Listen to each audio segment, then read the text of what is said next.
네, 다 같이 사도신경 하심으로 수요 강단 시작하도록 하겠습니다.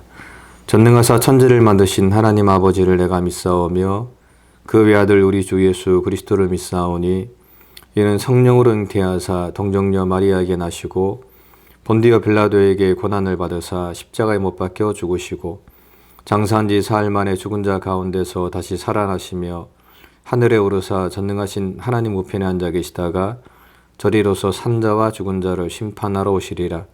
성령을 믿사오며 거룩한 공예와 성도가 서로 교통하는 것과 죄를 사하여 주시는 것과 몸이 다시 사는 것과 영원히 사는 것을 믿사옵나이다. 아멘. 예, 다같이 찬송가 20장, 통합찬송 41장, 큰 영광 중에 계신 주 함께 찬양하도록 하겠습니다.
네, 함께 기도하겠습니다.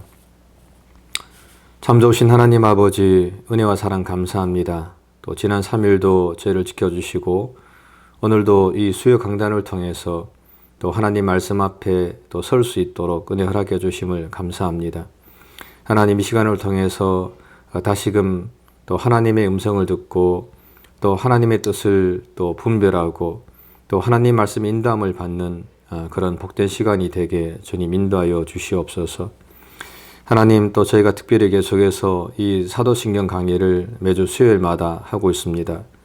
바라옵기는 사랑하는 성도들이 이 교리를 잘 깨달을 수 있도록 은총을 베풀어 주시고 또 이 교리를 통해서 더욱더 굳건하게 주님을 붙들고 말씀 앞에 말씀 위에 설 수 있도록 은혜를 베풀어 주시옵소서. 은혜와 진리 장로교회를 하나님 지켜주셔서 건강한 교회로 성장할 수 있게 붙들어 주옵시고 또한 성도들의 가정과 직장, 사업장 가운데 함께해 주셔서 저들이 어려움을 당하지 않도록 은총을 베풀어 주옵소서. 특별히 환우들을 기억하사 빠른 치유와 회복의 역사가 일어나게 도와주옵시고 어린 자녀들도 모두가 다 정말 믿음 안에서 밝고 건강하게 자라날 수 있도록 하나님 함께하여 주시옵소서. 이 시간 마치는 시간까지 하나님께서 함께 하시기를 원하옵고 사랑 많으신 예수님 이름으로 간절히 기도합니다. 아멘. 네, 성경은 빌립보서 2장 9절부터 11절까지 말씀입니다. 제가 봉독하겠습니다. 이름으로 하나님이 그를 지극히 높여 모든 이름 위에 뛰어난 이름을 주사 하늘에 있는 자들과 땅에 있는 자들과 땅 아래에 있는 자들로 모든 무릎을 예수 이름에 꿇게 하시고 모든 입으로 예수 그리스도를 주라 시인하여 하나님 아버지께 영광을 돌리게 하셨느니라. 아멘. 네, 오늘은 사도신경 강의 두 번째 시간으로 하늘에 오르사 전능하신 하나님 우편에 앉아 계시다 가를 좀 함께 알아보도록 하겠습니다. 오늘 주제는 크게 두 가지 내용입니다. 첫 번째는 하늘에 오르사라고 하는 그런 예수님의 승천과 관련된 내용과 또 두 번째는 전능하신 하나님 우편에 앉아 계시다가 라고 하는 내용, 즉 예수님께서 만유의 주여 만악의 왕으로 등극하신 사건에 대해서 함께 좀 알아보도록 하겠습니다. 먼저 예수님의 승천에 대해서 좀 말씀을 드리면 사실 이 승천은 예수님의 생애 가운데서도 가장 이상하고 또 가장 이해하기 힘든 그런 내용 중에 하나라고 좀 말씀을 드릴 수가 있습니다. 이유는 크게 두 가지인데 첫 번째는 그 어떤 사람도 이 승천의 모습을 제대로 그린 사람이 없다고 하는 것입니다. 예수님의 생애를 담은 영화를 좀 우리가 보아도 예수님의 승천의 장면이 나오는 그런 장면을 보게 되면 그때까지만 해도 진중했던 모든 내용들이 갑자기 우스꽝스러운 장면으로 좀 변하는 것을 볼 수가 있습니다. 예를 들면은 이 땅에서의 모든 사역을 다 마치신 예수님께서 이제 사람들이 보는 앞에서 마치 로켓처럼 붕 떠서 하늘로 높이 올라가는 그런 장면으로 영화가 끝이 나 버린다고 하는 것입니다. 그리고 사람들은 이제 이것을 예수님께서 승천하신 것이다 라고 이렇게 좀 말을 합니다. 여러분, 근데 사실 이것은 좀 상상만 해도 좀 웃기지 않습니까? 두 번째로 사람들은 이 예수님의 승천에 대해서는 사실 별로 큰 관심을 보이지 않습니다. 예를 들면은 우리들도 교회에서 이 예수님의 승천과 관련된 어떤 설교를 좀 거의 들어본 적이 아마 없을 겁니다. 여러분들은 지난 몇 년 동안 예수님의 승천과 관련된 어떤 설교를 좀 들어본 적이 있습니까? 저도 목사이지만은 좀 돌이켜보면 저도 예수님의 승천과 관련된 설교를 좀 거의 해본 적이 없는 것 같습니다. 여러분, 이유가 무엇일까요? 그것은 우리들은 이 예수님의 승천에 대해서는 별로 좀 중요하게 생각을 하고 있지 않기 때문에 그렇습니다. 그렇습니다. 사람들은 이 예수님의 승천에 대해서는 큰 관심이 없습니다. 하지만 그럼에도 불구하고 예수님과 관련된 이 승천의 교리는 여전히 사도신경에서 굳게 좀 자리를 잡고 있습니다. 비록 한 문장의 그런 고백이지만은 사도신경은 하늘에 오르사라고 하는 이 짧은 고백을 통해서 예수님의 승천에 대해서 분명하게 신앙 고백을 하고 있습니다. 신약 성경에는 이 예수님의 승천과 관련된 많은 이야기가 나옵니다. 먼저 마가복음 16장 19절에 보면 이렇게 기록이 되어 있습니다. 주 예수께서 말씀을 마치신 후에 하늘로 올려지사 하나님 우편에 앉으시니라. 또한 누가복음 24장 51절에서도 이렇게 말씀하고 있습니다. 축복하실 때 저희를 떠나 하늘로 올려주시니. 하지만은 그 많은 말씀 중에서도 이 예수님의 승천과 관련된 가장 유명한 말씀은 바로 사도행전 1장 9절에 나오는 말씀입니다. 이 말씀을 마치시고 그들이 보는 데 올려져 가시니 구름이 그를 가리워 보이지 않게 하더라 라고 성경은 말씀을 하고 있습니다. 그리고 사람들은 이제 이런 말씀들을 통해서 이 승천이 무엇인가에 대해서 대충 좀 이해를 하는 것 같습니다.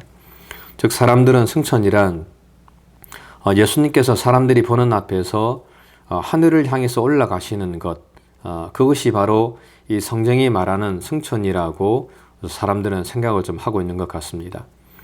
그래서 제가 앞에서도 제가 말씀드린 것처럼 예수님의 일대기를 그린 영화를 보면 그 마지막 장면을 대부분의 영화가 그런 식으로 끝을 맺고 있는 것을 좀 볼 수가 있습니다. 하지만 사실 그것은 성경에서 말하는 예수님의 승천에 대한 올바른 이해라고는 말을 할 수가 없습니다. 도리어 그것은 예수님의 승천이라고 하는 그 영광스러운 장면을 마치 우스꽝스러운 만화처럼 그린 내용이라고 이야기할 수가 있습니다. 만약에 그것이 성경에서 말하는 예수님의 승천이라고 이야기한다면 그 예수님의 승천이 얼마나 정말 우스꽝스러운 그런 모습이 되겠습니까? 그러므로 우리는 그것을 예수님의 승천이라고 말을 해서는 안 됩니다. 그렇다면 성경이 말하는 승천이란 무엇일까요? 하지만 먼저 예수님의 승천에 대해서 논하기 전에 우리는 구약 성경에 나오는 이 승천에 대해서 좀 먼저 살펴볼 필요가 있습니다. 구약 성경을 보면은 예수님처럼 하늘로 승천한 두 사람에 대한 이야기가 나옵니다. 그 첫 번째 인물은 창세기에 나오는 에녹입니다. 창세기 5장 24절은 에녹에 대해서 이렇게 말씀을 하고 있습니다. 에녹이 하나님과 동행하더니 하나님이 그를 데려가심으로 세상 잊지 아니하였더라. 여기서 하나님이 그를 데려가셨다라고 하는 말은 곧 에녹이 예수님처럼 승천을 했다는 말입니다. 그런데 이 에녹의 승천에 대해서 히브리서 기자는 이렇게 말씀을 하고 있습니다. 믿음으로 에녹은 죽음을 보지 않고 옮겨졌으니 하나님이 그를 옮기심으로 다시 보이지 아니하였느니라.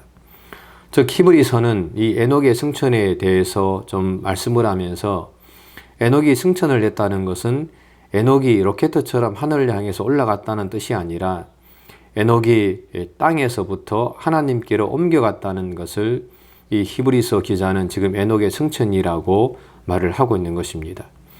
즉 중요한 것은 에녹이 어떤 방법으로 하늘로 올라갔는가 하는 것이 아니라 에녹이 하나님께로 옮겨갔다라고 하는 것을 히브리서 기자는 지금 중요하게 말씀을 하고 있는 것입니다.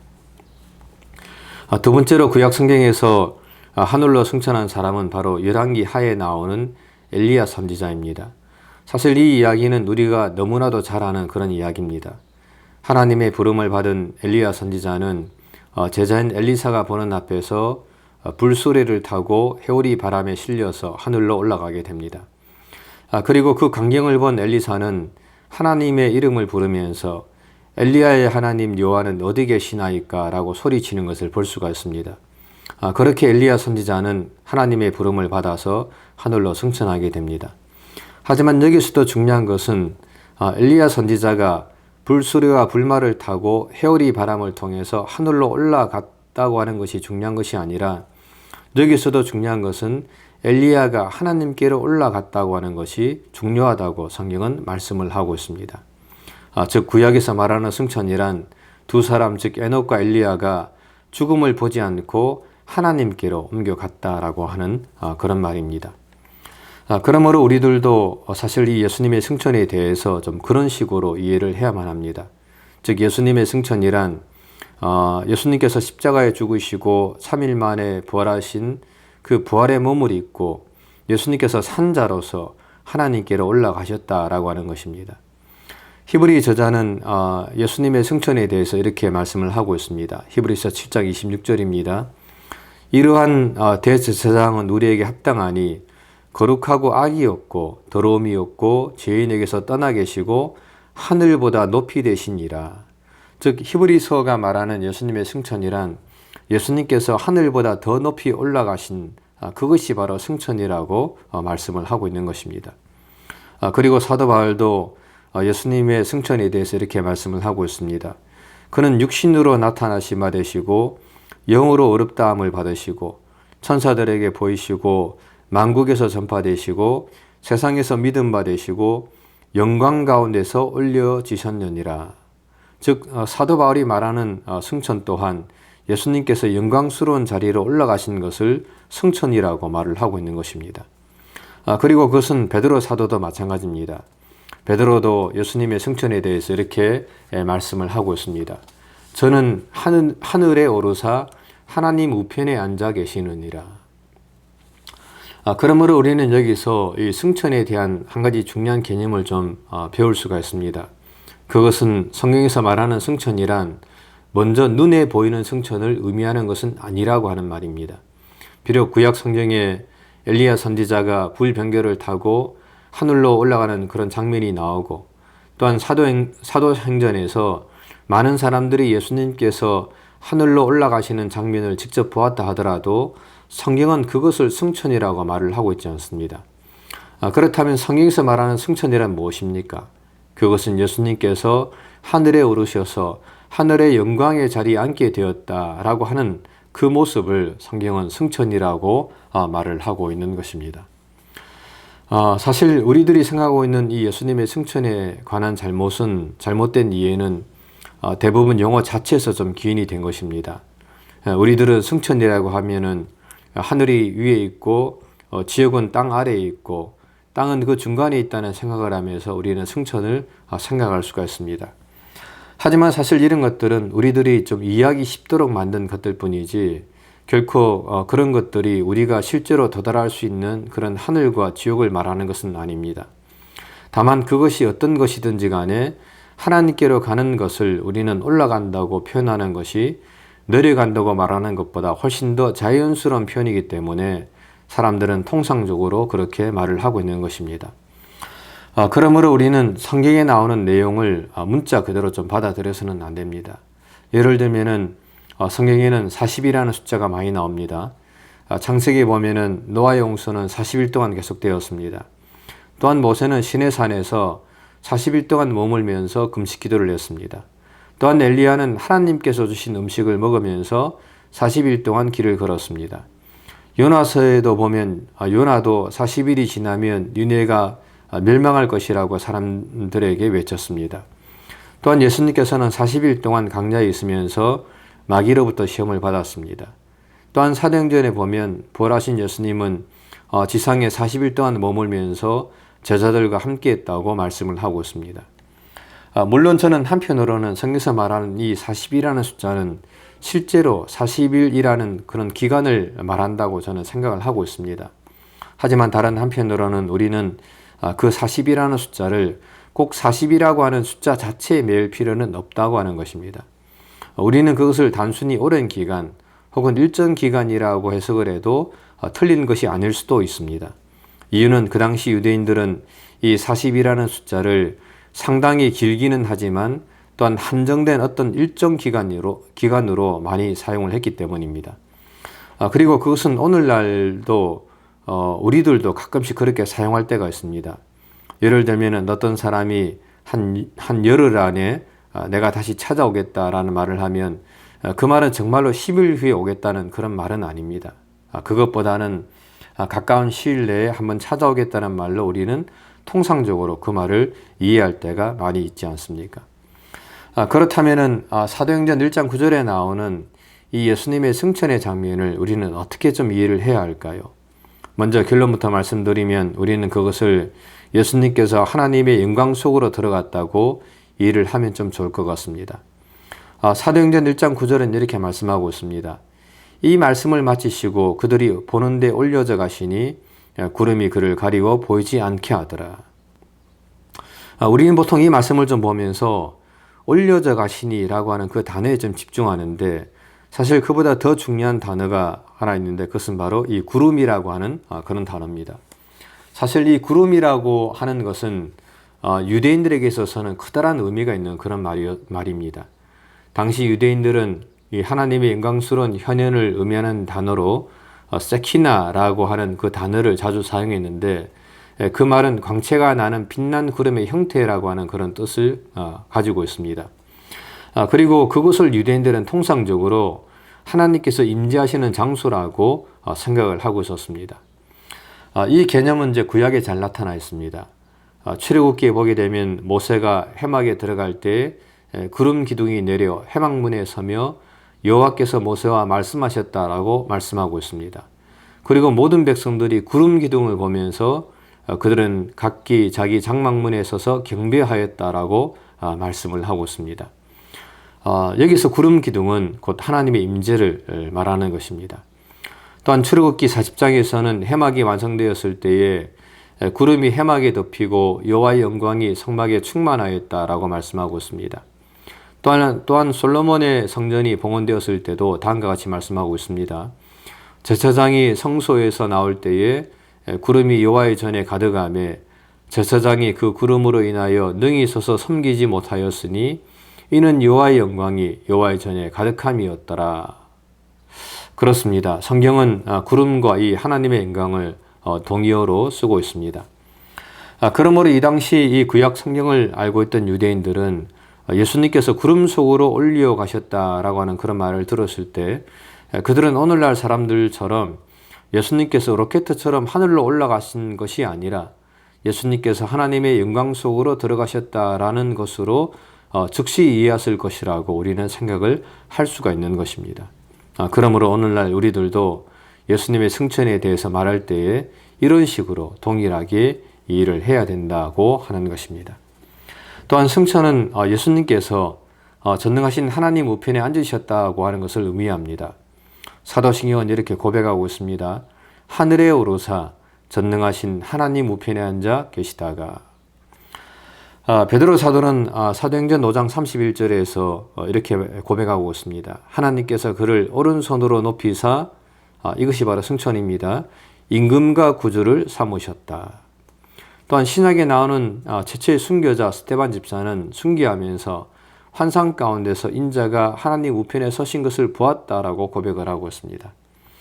그런데 사실 이 고백은 예수님께서 승천하신 이후에 표현되는 모습 중에 가장 독특한 표현 중에 하나라고 이야기할 수가 있습니다. 이유는 하늘에 오르신 예수님은 거의 대부분 앉아 계신 것으로 성경에 묘사가 되어 있기 때문입니다. 바울은 골로새서 3장 1절에서 이렇게 말씀하고 있습니다.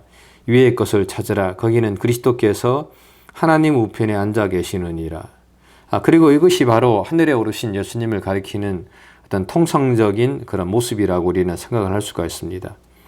그런데 스데반 집사는 순교하기 직전에 예수님께서 하나님의 보좌 우편에 서 계신 것을 보았다고 고백을 하고 있습니다. 그렇다면 여러분 이것이 무엇을 뜻하는 그런 말일까요? 그것은 승천하신 예수님께서 그의 백성들이 주님을 위하여 고난당할 때에 주님께서 그들을 도와주시고 그들을 위로해주고 그들과 함께 하신다는 것을 보여주기 위한 모습이라고 해석을 할 수가 있습니다. 즉 승천에서 하나님 보좌 우편에 앉아 계신 예수님은 하나님 우편에서 그저 초연하게 그냥 앉아만 계시는 것이 아니라 여전히 그의 사랑과 능력과 관심을 가지고 우리를 바라보시고 돕고 또한 우리를 위해서 중보하시면서 우리와 함께 하시는 분이라고 성경은 말씀을 하고 있는 것입니다. 그러므로 우리는 그 어떠한 상황에서도 결코 낙심을 해서는 안 됩니다. 이유는 승천하신 예수님께서는 지금도 하나님의 보좌 우편에 앉아 계시면서 우리를 지켜보시면서 우리와 함께 하시는 그런 주님이시기 때문에 그렇습니다. 말씀을 맺습니다. 예수님의 승천이란 예수님께서 눈에 보이는 모습으로 하늘로 올라가셨다는 말이 아닙니다. 그것보다는 예수님께서 하나님의 영광 속으로 들어가셨다는 것을 성경은 승천이라고 말씀을 하고 있습니다. 그리고 그 승천을 통해서 주님께서는 하나님의 보좌 우편에 앉아 계시고 이제 진정한 만왕의 왕이요 만유의 주로 등극하셨다고 성경은 말씀을 하고 있습니다. 그리고 그 주님은 지금도 우리와 함께 하시면서 우리를 위해서 중보하시고 우리를 지키신다고 말씀을 하고 있습니다. 그러므로 우리는 하늘에 오르사 전능하신 하나님 우편에 앉아 계시다라고 하는 신앙 고백을 할 때마다 정말 그것이 우리에게 얼마나 큰 복이고 얼마나 멋진 고백인가를 늘 생각하면서 이 고백을 통해서 진정으로 하나님께 영광을 돌리시는 저와 여러분들이 되시기를 주님의 이름으로 간절히 부탁을 드립니다. 네, 함께 기도하겠습니다. 좋으신 하나님, 또 오늘도 수요강단을 통해서 하늘에 오르사 전능하신 하나님 우편에 앉아 계시다가 라고 하는 그런 내용을 함께 살펴볼 수 있게 해주심을 감사합니다. 승천하신 예수님께서는 지금도 하나님의 보좌 우편에 앉아 계시면서 우리를 돌아보시고 우리와 함께 하시고 우리에게 은혜를 베풀어 주시는 그런 하나님이심을 우리가 고백하게 도와주시고 우리가 그 하나님 바라보면서 정말 그 주님을 바라보면서 정말 이 땅에서 끝까지 믿음 생활 잘 감당하는 제가 될 수 있도록 은총을 베풀어 주시옵소서. 하나님 아버지의 크신 은혜와 사랑 감사하고 사랑 많으신 예수님 이름으로 간절히 기도합니다. 아멘. 네, 다 같이 주기도문 하심으로 수요 강단 마치도록 하겠습니다. 하늘에 계신 우리 아버지여, 이름이 거룩히 여김을 받으시오며 나라 임하옵시며 뜻이 하늘에서 이룬 것 같이 땅에서도 이루어지리이다. 오늘날 우리에게 일용할 양식을 주옵시고 우리가 우리에게 죄 지은 자를 사하여 준 것 같이 우리 죄를 사하여 주옵시고 우리를 시험에 들게 하지 마옵시고 다만 악에서 구하옵소서. 대개 나라와 근세와 영광이 아버지께 영원히 있사옵나이다. 아멘.